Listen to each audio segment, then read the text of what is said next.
Hello guys welcome to my another video और आज के अनेक दिन पर आबारो चले एसलाम एक छोटो ब्लग निये। तो एखन आमरा किन्तु केक निये एक जगह जाচ্ছি এবং মা দিদি আমি তিনজন মিলে যাচ্ছিলাম। প্রথমত আমরা টোটোতে উঠে গেলাম, যেহেতু আমাদের অনেকটা লেট হয়ে গেছিলো আর আমার আবার পড়াতে হবে, তাই আমরা তাড়াতাড়ি করে টোটোতে উঠে চলে যাচ্ছি যেখানে আমাদের যাওয়া। আর এখানে আমি কিন্তু বসেছিলাম, একটু ফান করলাম।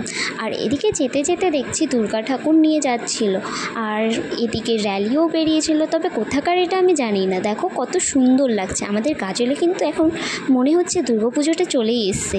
এই দেখো ছোট্ট দুটো বাচ্চা কত সুন্দর নাচতে নাচতে যাচ্ছে, খুবই ভালো লাগলো জিনিসটা দেখে। সো লাস্টে অবশেষে আমরা পৌঁছে গেলাম যেখানে আমাদের ডেস্টিনেশন। তো সারপ্রাইজ! কি করছো স্যার?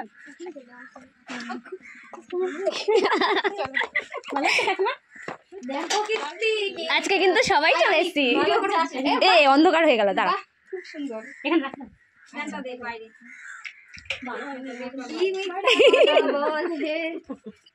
সারপ্রাইজ! এই নাও ধরো। তো মিথ্যে কথা না হলে তোমার ছেলেরা কি দিতে পারতাম? কই ভৈরব কোথায়? ওই বাইরে চলে গেছে খেলতে। আসার পরে কিন্তু আমি কাজে লেগে পড়েছিলাম। এদিকে বেলুন ফোলানো এবং রুমটাকে ডেকোরেট করা এটা আমার উপর দায়িত্ব ছিল, এবং রান্নার কাজে কিন্তু মা দিদিরা হেল্প করছিল। যেহেতু রান্নার কাজে আমি একদমই ভালো না, তাই সবাই রান্নার কাজ করছিল আর আমি বসে কিন্তু একটুখানি ভিডিও করে নিয়েছি। আর এদিকে অন্তরাদি বেলছিল আর এদিকে কাবেরি বেলছিল আর মা কিন্তু বসেছিল। আর এই যে কেকটা যেটা দিদি বানিয়েছে, আর আমরা কিন্তু কেকটা ওকে বার্থডে গিফট হিসেবে দিয়েছিলাম, তো ও খুব খুশি ছিল।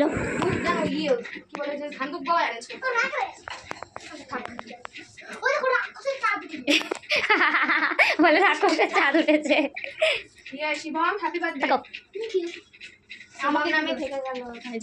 দুই সুন্দরী।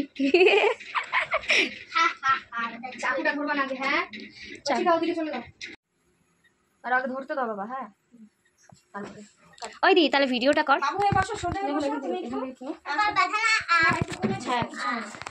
ফোন করেছো গুনু? হ্যাঁ আমার গুনু। হ্যাঁ এদিকে এবার সবাই মিলে আমরা কি করবো? আটাটা রাখ। এবার বাবির মারাই ভালো লাগতেছে, সবথেকে স্ট্রং হয়ে বলছে। ক্যামেরা দিয়ে দেখো আর ক্যামেরা দিয়ে তাকিয়ে হাসো। রেডি? ভালো ওইভাবে মুখ চেপে হাসো, ভালো সুন্দর করে হাসো। ছোটি মা রাত বেলা যায় যাক, ঠোঁট যেন বোঝে না। ঠোঁট খোলো এবার মোমবাতি নিভে যাবে। চলো ফুদাও, সবাই মিলে ফুদাও। হ্যাঁ হ্যাঁ হ্যাঁ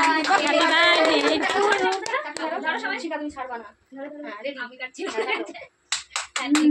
হ্যাপি বার্থডে বলো সবাই। Happy birthday. বাহ আমি খাবো। হ্যাঁ হ্যাঁ তুমি খাও। কেটে কেটে রাখো কিন্তু ধার দেখো। বের করে দেবো কেকটা? ওকে কোন বন্ধ করে দেবো না, বলে তেল না লুচি ভাজবার জন্য। তারপরে আমি তাড়াতাড়ি খাওয়া দাওয়া করে নিয়েছিলাম, যেহেতু আমার পড়ানো আছে তাই বেরানোর জন্য রেডি হয়ে গেছিলাম। আর এদিকে কিন্তু ভৈরব ওর বার্থডে গিফট মানে ড্রেসটা পরে দেখছিল। তারপরে চলে এসেছিলাম পড়াতে, আর এই যে ওম মহাশয় পড়ছিল, ভিডিও করতে দিচ্ছিল না। তো যাই হোক, আজকের মতো এতটুকুই। দেখা হবে আমার নেক্সট ভিডিওতে।